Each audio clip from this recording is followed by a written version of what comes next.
everybody, and welcome to a new episode of Open Up. And today we want to dive into a very well-known dirty little secret of the NFL. So, Mike, where do we stand with this? Okay, so it seems Brian Flores is suing the NFL and 3 teams for alleged racism in hiring practices. So, you're saying there's another instance? Another instance, but now this one's it's got a little bit more in it. He is saying that it feels like it's racism in hiring, but he's also coming out saying that he was potentially paid to throw games. Yeah, see, that kind of, so people say, well, what if that is just game fixing? But it's not, because as he goes on with the story, you'll realize it's zoned in because of one reason, which is because he's a black man. Okay, and guys, you have to know too, the NFL in 2003 came out with the Rooney Rule. And if nobody knows what the Rooney Rule is, let me bring that up for you guys. So the Rooney Rule is meant to be implicated for owners to interview minority coaches, giving minorities a fair chance to be head coaches. And what he's saying is he felt like he was only there for that reason and that purpose, to fill the Rooney Rule for this organization, because they knew they weren't going to hire him anyway, and they went forth and hired somebody else. See, I have a problem with this because, yes, it's great because you want to make sure you're equal across the board. Okay, we all agree with that. But just by having that rule there kind of highlights, like, we have a problem with racism in our corporation. You know what I mean? Just by having that rule, you have to have this, because we don't look outside, our normal lane. And again, the Rooney Rule, let me be straight, it only tells these owners that they have to interview. Now, there's nothing saying that they have to hire, and that's where we're getting the problems from. Again, Brian Flores, he believes that he's just a pawn set in so the NFL team doesn't get in trouble for not interviewing minority coaches. And that's a big thing because, again, there is one and only one head coach that is minority in the league, and that is Mike Tomlin of the Pittsburgh Steelers. And you have to think, almost 20 years ago, this Rooney Rule, was implicated to make sure minorities get interviews so they can be hired as head coaches and GMs. Yeah, but, of course. But this is also, it's not to highlight and say, well, you should hire someone because of their race. No. What they're saying is that if there are qualified people out there, whether they're black or white, should be able to have the same fair chance to have an interview, to have the possibility to get that job. Exactly, which should be the standard for everything. Yeah, exactly. The standard for everything is if you are qualified enough to be at that position or that interview, you should have a chance to, as well as anybody else of a different color. Yeah. That's what we're fighting for here. And guys, I know I'm from New York, and so is RC. Yeah. And growing up in New York only showed me that I have a vast amount of different types of friends. Yes. And all of them are great. There's nothing that I would hold back against them for being something different. And now you have this higher power of the NFL, multi-billion dollar facet that actually, to this day, one head coach, and I believe there are about 7 offensive coordinators in the league, 4 to 7, I believe. And so my question is, so why is it only that? Is it because this one coach and those 7 or so offensive coordinators, were they the only qualified ones? Why is it always have to be an issue with this every couple years? It's highlighted, but yet nothing ever changes. Nothing ever gets done about it. So if it's not just the NFL has a racism problem. It's the corporation is run from people. So the people at the top are the ones with the issue. It's always the higher ups, guys. If you don't know, shit rolls downhill. It's not the players themselves. So how do you change the people who have all the money to have them to look across the field and play fair? And again, here's the stat: 7 of 33 offensive coordinators are minorities in the league, and 1 is a head coach. So you're telling me these athletes, let's say the athletes, they're minority athletes, they can be the face of your franchise, but can't lead your team or own a team. And I don't want to, I don't want to say anything about that. But again, we only have two minority owners in the NFL, and one is a Pakistani American, and the other is Kim Pegula. Is an Asian American. He's an Asian American. So like I said, right there, it shows the one-sidedness of the owners. Maybe there wasn't black people who wanted to buy teams. That's also possible. We're not saying they never had a chance to. We don't really know. You don't really know if anybody wanted to. But you have these same old-time fellas who own these teams, who run the organization because they own the teams and they have all the money. So essentially, all the decisions come down from the top. So how do you make an organization change if you don't let the people who run the organization change? I mean, again, see what I'm saying? Everybody sees what you're saying. It's understandable. Again, how? The numbers don't even add up. You're telling me with all 32 teams, there was only one qualified minority coach? Yeah, that strikes me as odd. It strikes me as very odd that you could, like I said, be the face of a franchise as a quarterback or running back, but you can't lead a group of men. But again, the league is also 70% minority. Yes it is. The players itself. And these are the guys that actually are in the game, that they're playing the game. So you're telling me none of these guys are capable of coaching a team or leading a team? You can have a quarterback lead you to a Super Bowl, but you can't have a minority coach lead you to a Super Bowl? Yeah, exactly. And it's the same instance. It's like, does this just happen from coincidence? Or is this an issue that we always hear about repeatedly over and over again? So it seems to me that it's built by design. And the funny thing is, they're doing it in plain sight. Yeah. And who's gonna stop them? They are doing it in front of us and denying it, and we can't say anything about it. Yeah. Again, the Rooney Rule was only placed to give them opportunities. But now are these interviewers looking at this person and not giving them opportunity, saying, "Hey, man, I need to fill a quota.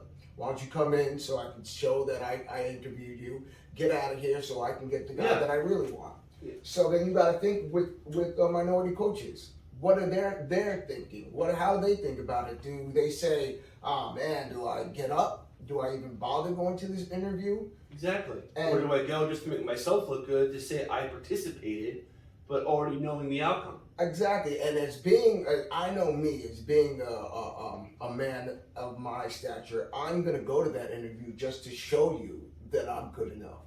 And again, the heartbreak is knowing that I can be good enough, but still not get the job. And giving unqualified people a position because of.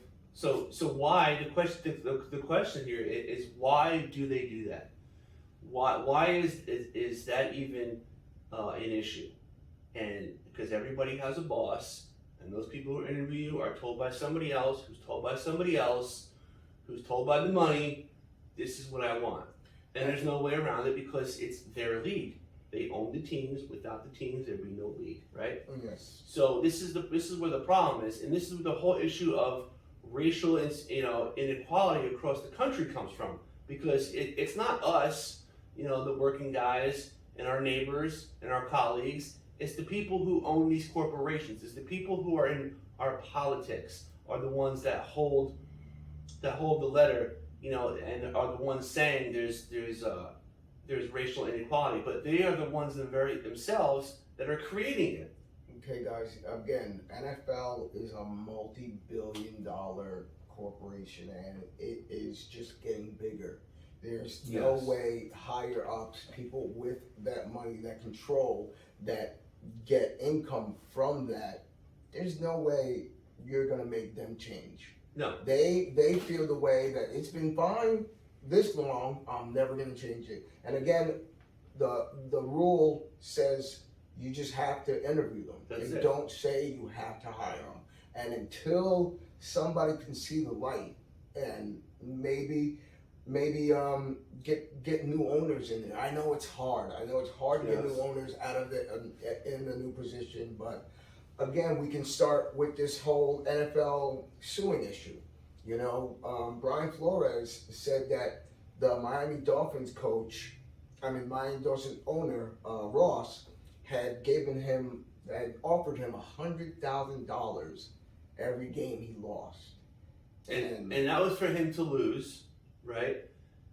To be able to put that team in contention for a first-round draft pick, right? First-round draft pick to rebuild for the next year. And they'll rebuild their team the following year, which then he would be fired, and somebody else would be brought in.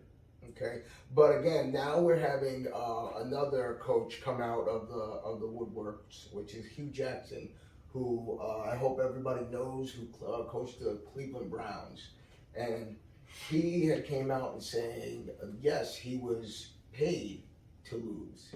He was paid to lose, and looking back at it, being a football fan, I used to say, damn, how does Hugh Jackson still coach? With 1 year going 0-16, I think his average record was 3 and.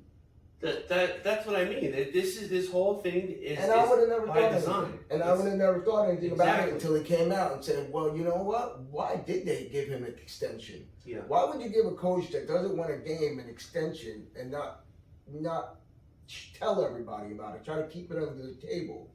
And you kind of think about it now, yeah, man, if you look at it, okay, yeah, they actually paid him extra money to stay here, have my team tank for 4 years. But they do that publicly because that way all the fans, you look at him like, man, he's horrible, get him out of there. So right away, they're getting our trust, they're getting us on their side. So when they make that decision, no one thinks twice about it. And again, it's the NFL. How do you not watch NFL games? They're going to make their money, and it's not like everybody in the world's going to turn on football. No, and that's another problem. I mean, they have what they want, and they have us hooked. But again, like I said, with the scandal of paying people to lose, it kills the integrity of the game. Yeah, it does. It's sad knowing that, which I'm sure more and more fans every day find out about stuff like this. Whether you choose to ignore it or not, it's there. And the question I have for everybody out there who's starting this conversation is, how do we fix it? Okay. And how do we see? They already implemented the Rooney Rule, which says right there, we have a problem with our organization, so we're going to put this rule in to make sure. So right away you're saying that you have an issue and you're addressing your issue. But as you do that issue, as you put that solution in there, it's not addressing the issue. All it's doing is shutting up the reporters and everybody from complaining and leaving a bad taste in their mouth after they say NFL. That's all that's doing. It's called marketing, people. There's people who work on these teams and in the corporation who know how to do this, who purposely market this and to make it just like the media does. So, question is, how do we stop it? So now it goes into a fact of you have to now tell the owners, the individual person, that this is probably coming from, this is what you're doing wrong. But how are you going to tell somebody like that who they own the league and they have all the money? Well, hopefully. So who's going to stand up to that? Well, hopefully this right here is going to start something. Again, they're coming out more. I feel like right now the NFL is focusing just on this scandal of. Yes. Well, of course, this is all allegedly. This is all allegedly. There was nothing proven. This is going to court that he was paid to lose. Now, I feel like the NFL is going to burst that up as much as they can so we can just dive away from the fact that we still have this type of inequality in the NFL, that there's still a problem with almost 20 years later that you set a rule out, there are now less minority coaches and coaches in the league than there was when that rule was implicated. Yeah, it's actually going down. And like I said, I don't want this whole alleged money scandal to overview the fact that this was started, and this is all about hiring minority coaches. Yes. And I don't want them to flip that under the rug and make a big deal about, obviously, again, paying to lose. It's which they're going to do. Yes, it's unethical. There's nowhere in the game for that to be played. I mean, you go out there, and I know these guys. You have young guys that are trying to make a team, and all you care about is losing. And these guys are trying hard to make them something, and they never get a full proper chance. Yeah, they don't. Yeah, if you're there just to lose, what are these guys there for?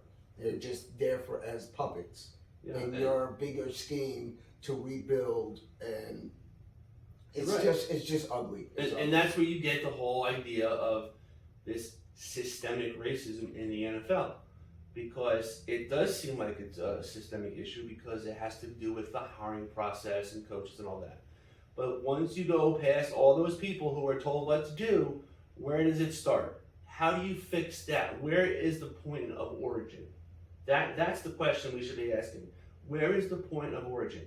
And if we found the point of origin, how do we fix the point of origin to make this fair for everybody? And again, it's hard because you have all of these old school owners. That's it. And the money talks. Not exactly, and they're embedded. They're old school. Yeah. They're gonna do their way until they can't. Exactly. Exactly. And then what happens? And then the people they're grooming from underneath them might fall into the same trap.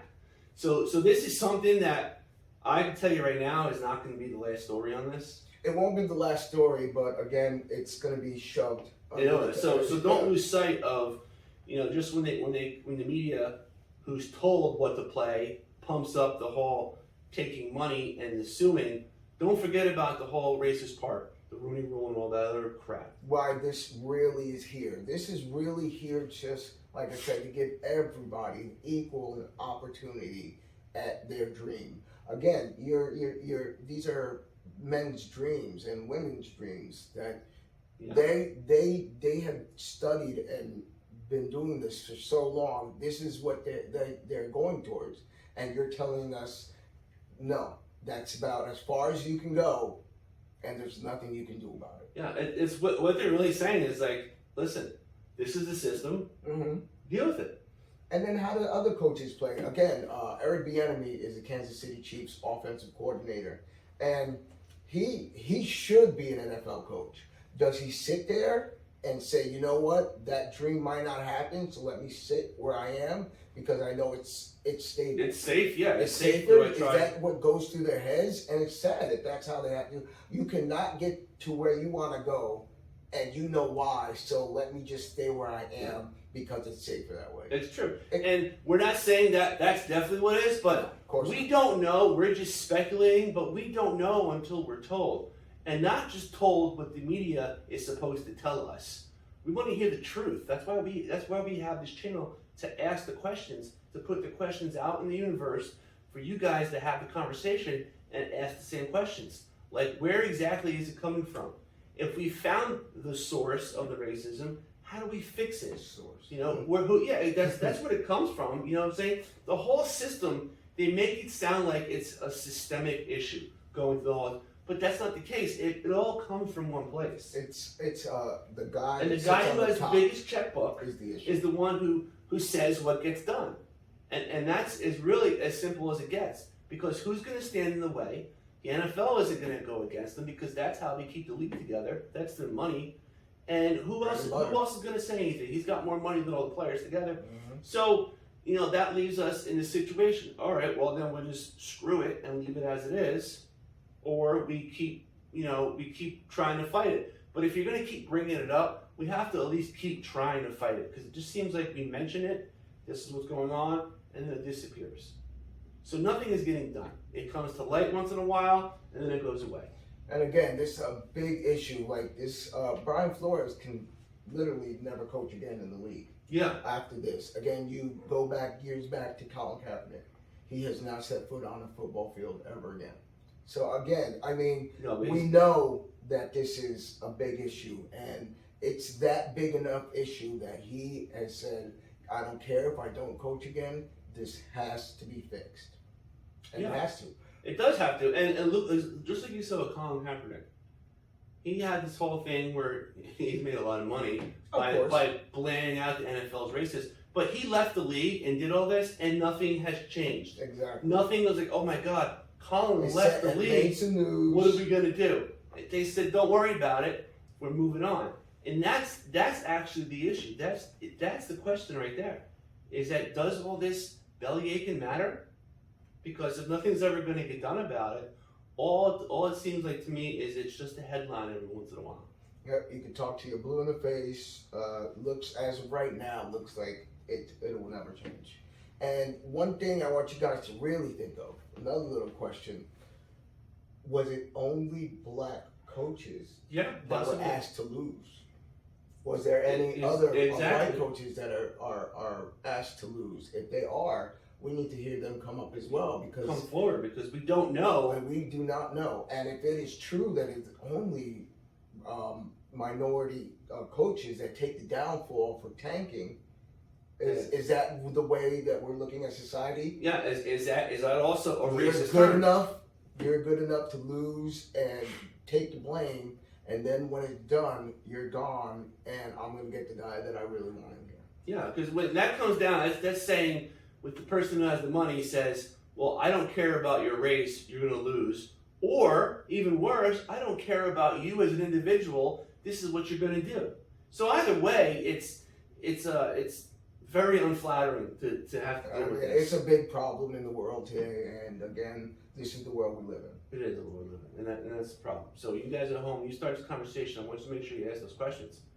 Start putting them out there. Any comments? Please send them to us so we can see what you're thinking out there, and we can kind of, wrap our heads around it as well. And hit the like and share button in the bottom so we can start asking questions for other people. And guys, please, I need a fact check, because a wise man once said, 60% of the time, it works every time. Thank you, Brian Santana. And I'll see you guys on the next one. later.